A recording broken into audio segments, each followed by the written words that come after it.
Hello, everyone, and welcome back to another episode of Decoded, where I have a special guest and friend coming to us all the way from Jackson Hole, Wyoming, Miss Julie Choi. Julie is not only a friend, but she is a hotshot. She is the CEO of Pointr, which I can't wait to hear more about. But what's also super cool about Julie is that she was a concert pianist studying at Juilliard. Now, there's so much to decode here, but first, let me just welcome Julie. Julie, thank you so much for joining us today. Buddy, it's great to be here. So I was just telling you that I'm a little nervous. And I was thinking about why would I be nervous? Yeah. And I think it has to do with wanting to do well. And there's something about performing. Like every interaction is a performance. So true. So, right? It's something about channeling those butterflies and thinking about how do those butterflies, what do they mean? How do I feel about that? And it's not about fear at all, but it's more about sort of, where am I going to get those butterflies going? How are they going to flow? And how are you going to channel them in the right direction, right? Like, how are you going to make them work for you, work against you? And, I have a feeling, I'm sure we'll get to this, but I have a feeling that this is not the first time you've had butterflies because, as you said, this is a performance and you have been a performer so much of your life. And I want to hear how your performance life has impacted your CEO life. And so let's dive into that. What does it mean to be the CEO of Pointr? What is Pointr? I'm going to I'm going to go back to the origin. I'm taking you back. Great. A long time ago, and then Pointr will make sense. Exactly. Awesome. So let me take you back to, I was 19 years old. And I'm about to go on stage in front of a few thousand people in Los Angeles.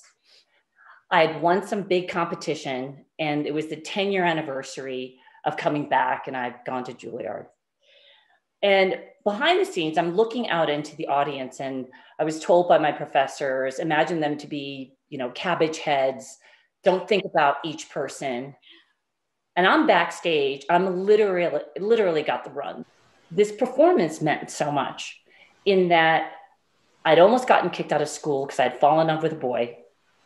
I had to kind of redeem myself. Right.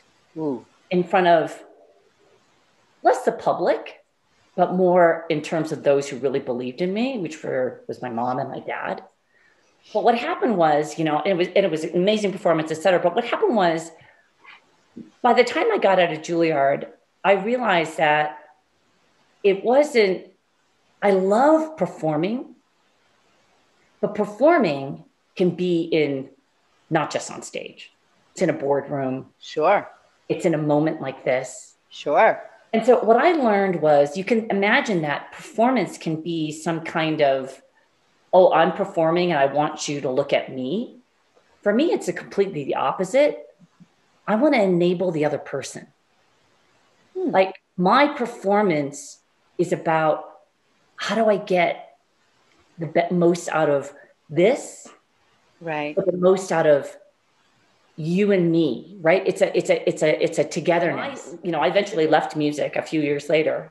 And when I left everything. I left that I'd spent my entire life doing that. I left whatever accolades I had gotten.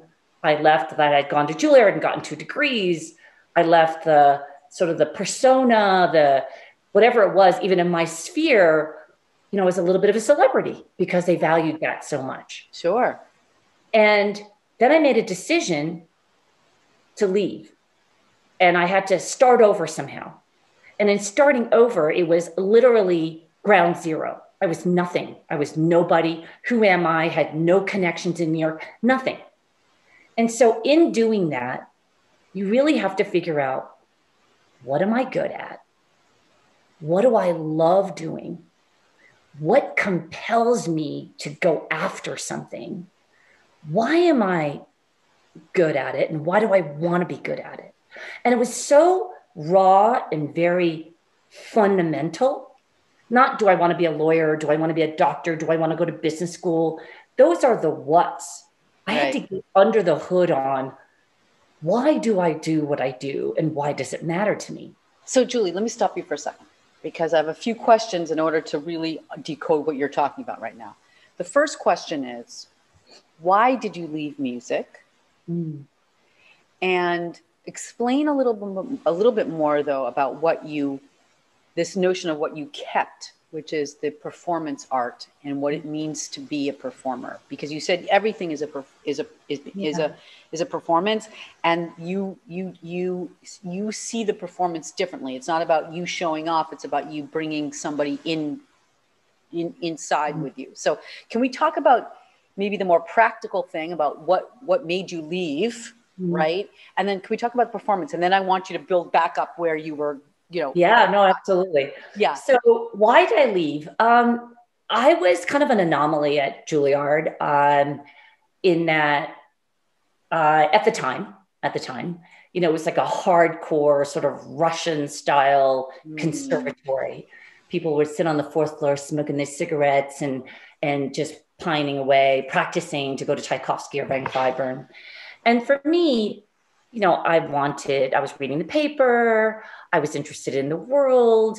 I was interested in people, and I didn't want to be in a practice room by myself 5-6 hours a day. Right. And at the heart of it too, I loved performing, but my reasons for performing were not pure as it related to in this construct so in the context of Juilliard and being an artist, I felt like an imposter in that people were just worried about the nature of the sonata or what did this composer intend?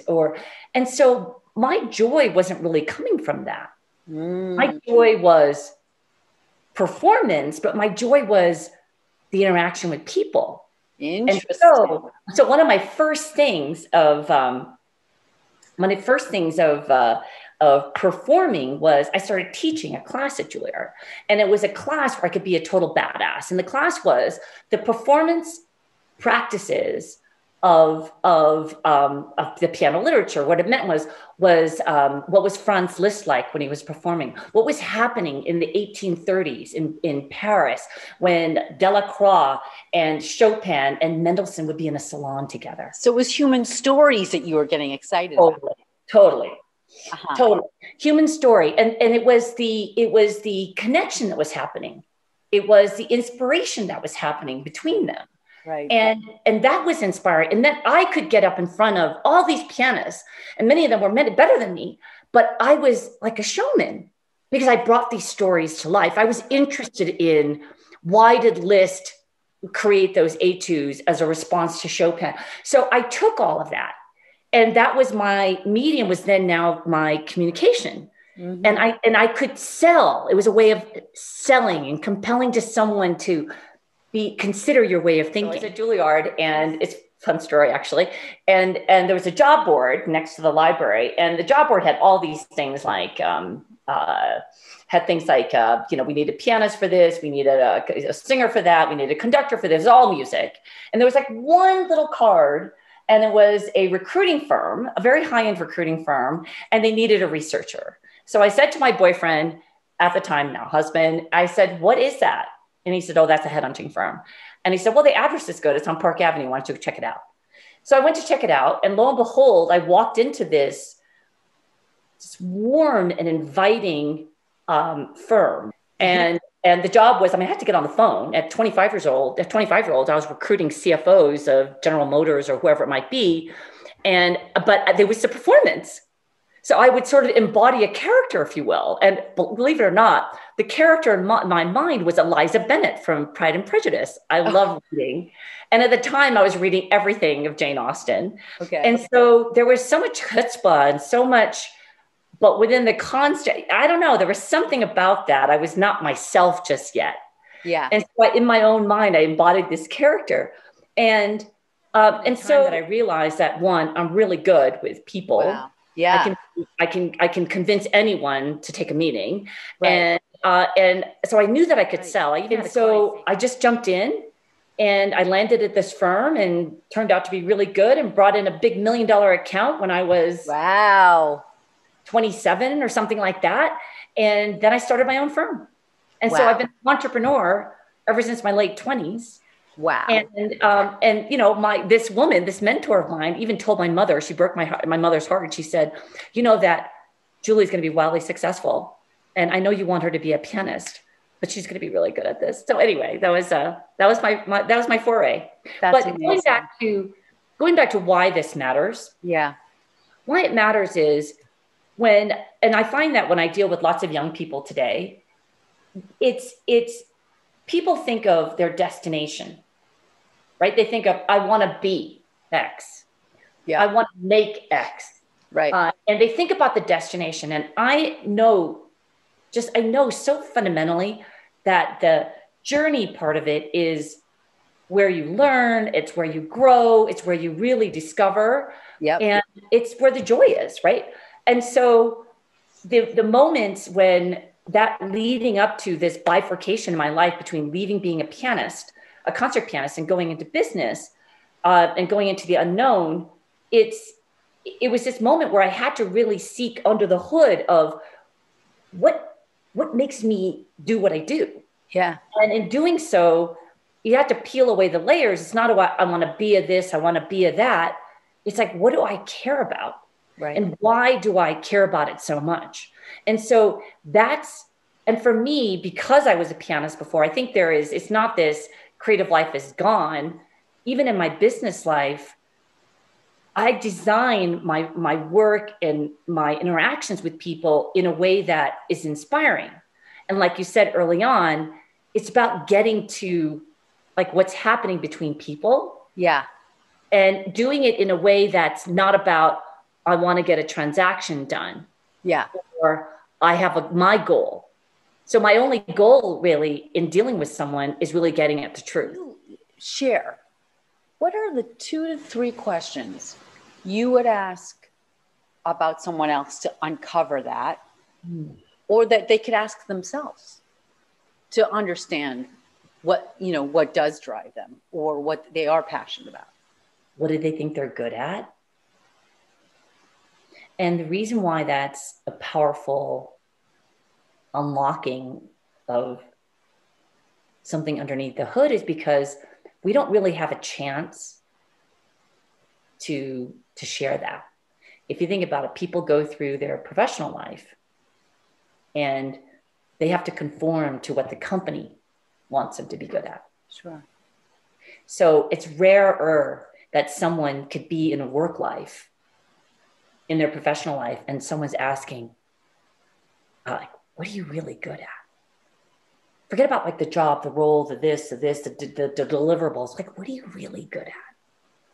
And so that's a powerful question. And to ask it with no agenda. Like, I'm not thinking about it from a work context. I'm not thinking about it as a human being. Yeah. What are you really good at?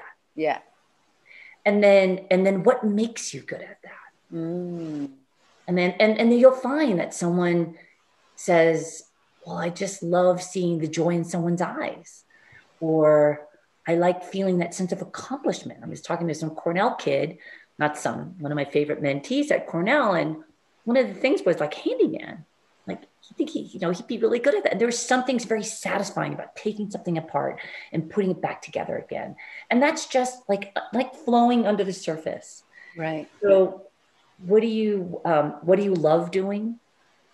Why do you love doing that? And it's everything from people sharing things about, a lot of people will say things that are activities. A lot of people say things that are about like ways of thinking, ways of being. Mm-hmm. And so we're in this world where it just categorize, are you bungee jumping? Are you skiing? Are you doing this? What are you doing?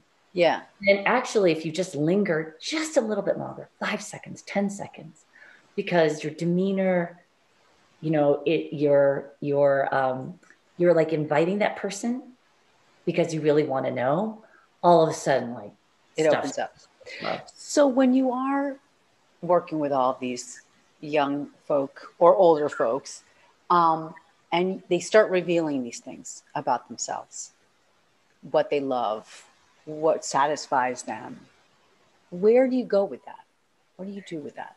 So I think that when people are they're the study of self, right? You studied anthropology, and so it's our favorite subject, right? What makes people tick is kind of an overused word, but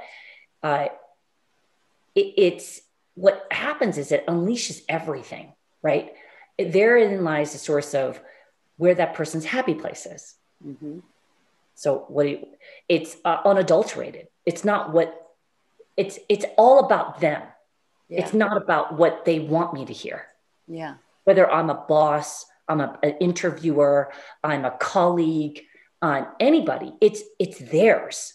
Mm-hmm. And that's beautiful, right? So one, that makes them feel good. Mm-hmm. Two, you're validating that that's important, right? We all need to feel inspired and have our places that we go. So where do we go with that? So one, people have to harness that, right? If you don't have that foundation of, oh, I love doing this, and not the what. It's not I love photography. It could be, but what is it about photography? What is it about cooking without a recipe? What is it about military history? What is it that draws you in? And that second and third layer is really what makes that person kind of why, if you're tapping into that, what they call intrinsic motivators or whatever you want to characterize it, it's their energy source. It's where they get inspired. It's where they put effort.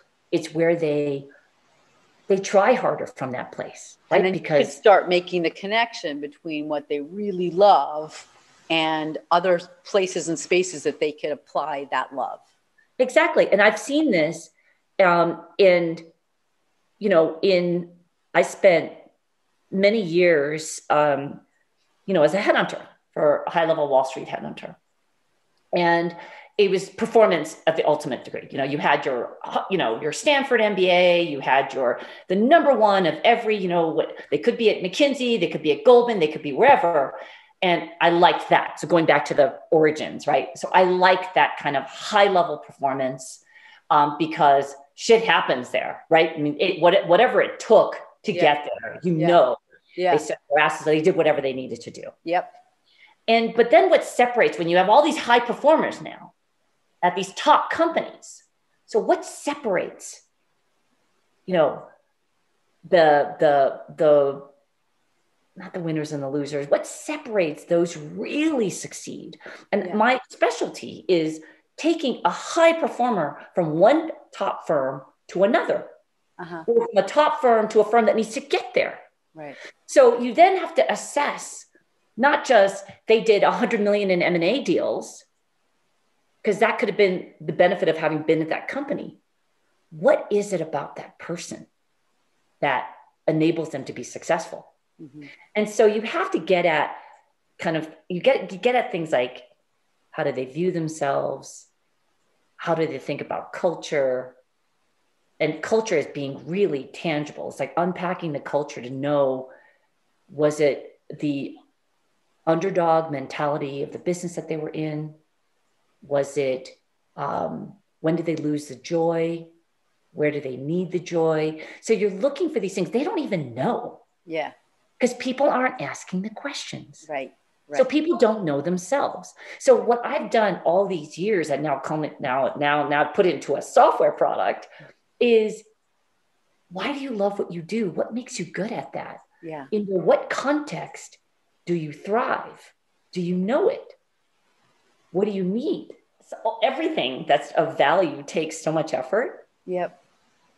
Why not figure out where the light comes from, so that the journey and the challenge and adversity and all the stuff that's like, pain in the, it just makes it, I find that people who, whenever I meet with someone or I'm dealing with someone, I want them to, it's almost like a gift that I want to give them. I want this gift of, so even if they discover one thing about themselves, and it's there.